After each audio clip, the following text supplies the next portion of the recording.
Sir, balikan ko lang itong naging pahayag ni Attorney Raul Ambino ngayong araw bilang kanyang reaksyon po dito sa mga naganap po ngayon sa Senado. Sinabi niya sa kanyang Facebook account na yung Senate under the new majority bloc led by Senate President Alan Cayetano is the only remaining government institution that has not bowed down to the current government. Binanggit po ni Senator Amy na mukhang gagawing pantakip sa impeachment.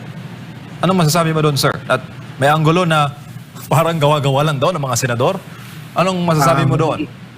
Mahirap pong sabihin na gawa-gawa lang yan ho ng mga senador kasi unang-una, kitang-kita naman ho natin yung ating reaksyon. So, yun ho yung pinupunta natin, sir, kanina, no, na ano po, maraming espekulasyon, maraming mga lalabas na istorya, maraming lalabas na naratibo, maraming lalabas na haka-haka at opinion. Pero isa po ang klaro, na-receive na ng Senado ang articles of impeachment, itutuloy po yan ng bagong minorya at sa pamamagitan po ni Senate President Alan Peter Cayetano. Tingin mo, bakit under siege o under attack ngayon ang Senado? Well, mahirap po yung sinasabi natin. Napakahirap po na mag-speculate kung ano ang naging dahilan. Pero mahalaga po na tignan ang punot dulo nito. At interesting ho, at napakahalaga ho nito yung timing. Sapagkat dumating at na-transmit na ang articles of impeachment at maliwanag naman po na sinasabi at base sa atin hong balita na mag-e-extend ang caucus ng mga senador upang balangkasin at planuhin na po ang articles of impeachment. So, ano ho yung masisigurado natin? Una, yung spekulasyon na para hindi tugunan yan ay sinigurado na sa atin ni Senate President Alan Peter Cayetano.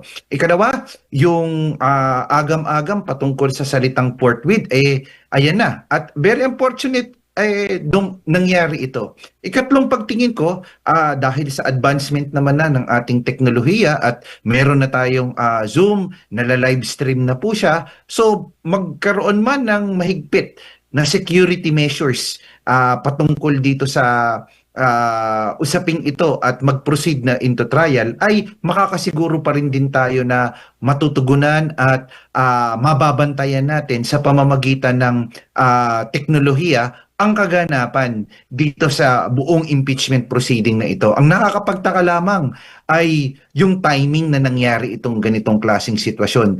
At we also have to commend the leadership of Senate President Alan Peter Cayetano na talagang yung paniniguro sa atin dun sa forthwith at pag-assure sa taong bayan na tutugunan ng Senado ang ngayong na-transmit na ang articles of impeachment sa kanila.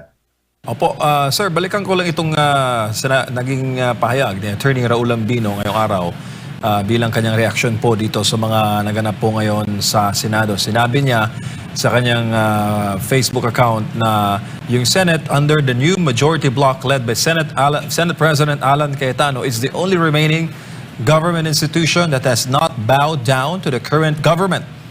Ano masasabi mo dito, sir? Ito po ay batakang abogado. Attorney Raul Ambino nagsasabi. Opo, napakabigat na pahayag po niyan.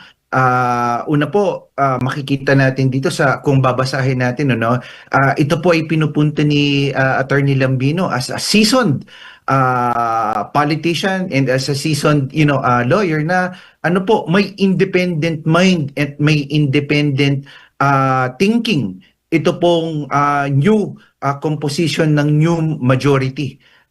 Yun ho yung tingin kong basa o pag-aanalisa ho natin dito sa mga pahayag ni Attorney Lambino sa pagpapahayag na pong ito. So kung ganyan po ang framing na may independent mind, ay ito ho ay marapat na pagtingin natin na makakaasa din po tayo na merong objective at meron pong balancing pagtingin at makasisigurado po tayo na pag nagsimula ang buong trial po ay may partiality, meron din hong kaalaman at dunong sa batas, sapagkat tandaan ho natin kung titignan ho natin, lilima na lamang po ang abogado dito sa atin pong mga komposisyon ng 20th members ng Senate. And at the same time po, nagkaroon ho ng magandang pagkakataon sapagkat ang mismong magbiging presiding officer ay isang seasoned lawyer at napaka-batikan na po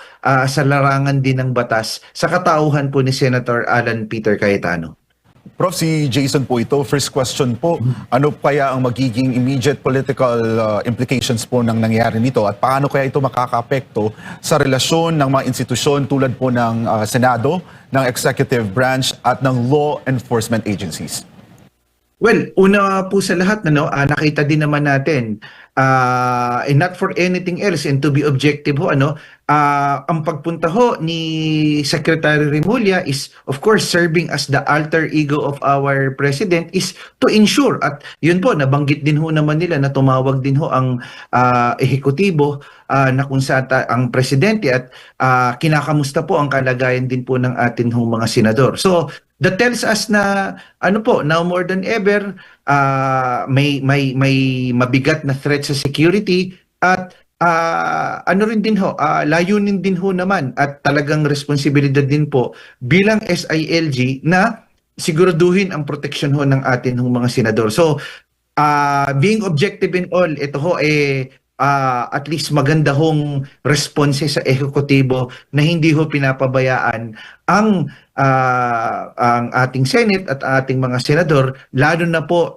sa pagkakataong ito na magkakaroon ho ng impeachment trial na po, and at the same time mabigat na hamon, lalo na po itong usapin patungkol dito kay sa pag-aresto at paglabas ng warrant of arrest kay Senator Bato de la Rosa. Prof, sa tingin ninyo may magiging epekto ito sa public trust sa gobyerno at lalo na po dito sa Senado? Well, ang tingin ko ho na public trust ho dyan is, of course, yung insurance ho ng safety. Ikalawa po is, tingin ko ho magkakaroon ho ng pagtingin in terms of public trust sa kung paano yung paraan at proseso ho ng pagdinig ng overall nitong impeachment trial ho natin. Ano ho yung dadaluyin, kung paano ho yung paraan na kung saan objectively na bibigyan ho ba ng pagkakataon lahat na magsalita, ng pagkakataon in terms of makross-examine ho yung mga witnesses. So at the end of the day, tingin ko po yung pagdating ho sa usapin ng trust and perception ng public, lahat po ito ay masusukat pag nagsimula po ang ating articles of impeachment. Pero sana rin din ho, ang panawagan din ho natin na ito na naman at marami hong naririnig na ho natin ito, na sana ho hindi lamang po matapos ang trabaho ng atin po mga mambabatas dito sa pagdinig o dito sa impeachment proceedings ho natin. Sa totoo lang ho, ang dami ho nating pang problema, ang dami ho nating mga pending na batas, ang dami ho mga pending na mga panukalang batas na kinakailangan ho at lalo na ho yung patuloy na pagtugon din ho sa krisis at sa kahirapan na dinaranas ho ng atin hong mga kababayan. So, yun din ho yung panawagan natin. Alam natin, bagamat mabigat itong impeachment trial, sana ho, hindi lang din ho dito matapos o kainin yung buong oras ng atin hong mga mambabatas ho. Prof, ito, video ni Senator Amy Marcos, sabay natin pakinggan habang napatuloy ngayon ang mga kaganapan sa Senado. Okay, ngayon bibisitahin ko muna itong opisina ko. Hindi ko alam kung ano na nangyari sa aking mga tauhan kasi kanina nagputukan, patay lahat ng ilaw. Ngayon lang ako nakaakyat Grabe itong nangyari dito. Bakit naman inatake yung Senado? Hindi ko akalain na mangyayari ito dito sa Senate ng Republika ng Pilipinas. Ganito na lang ang turing nila sa amin at ang balita, palibhasa lahat sila nagdi-deny. Ang next daw na sasabihin, gawa-gawa lang namin to para mahawakan ang liderato ng Senado at pagtakpan ang impeachment. Ano ba namang kalokohan to? Eto na nga at nagtatago kami dito sa barilan, putukan at siege ng Senado. Sasabihin pa na gawa-gawa daw namin kasi lahat sila denied to death, walang nag-utos, nalusubin ng Senado, walang may kinalaman, wala ang talagang mananagot. Eto na naman tayo. Flood control na naman ba? Opo, Prof, binanggit po ni Senator Amy na mukhang gagawing pantakip sa impeachment. Anong masasabi mo doon, sir? At may anggulo na parang gawa-gawa lang daw ng mga senador. Anong masasabi mo doon? Mahirap pong sabihin na gawa-gawa lang yan ho ng mga senador kasi unang-una, kitang-kita naman ho natin yung ating reaksyon. So, yun ho yung pinupunta natin, sir, kanina, no, na ano po, maraming espekulasyon, maraming mga lalabas na istorya, maraming lalabas na naratibo, maraming lalabas na haka-haka at opinyon. Pero isa po ang klaro, na-receive na ng Senado ang Articles of Impeachment, itutuloy po yan ng bagong minorya at sa pamamagitan po ni Senate President Alan Peter Cayetano. Ikalawang punto po, may bagong Senate Blue Ribbon Committee Chair, itutuloy ang investigasyon sa flood control program anuman ang mangyari sa komposisyon ng bagong mayorya.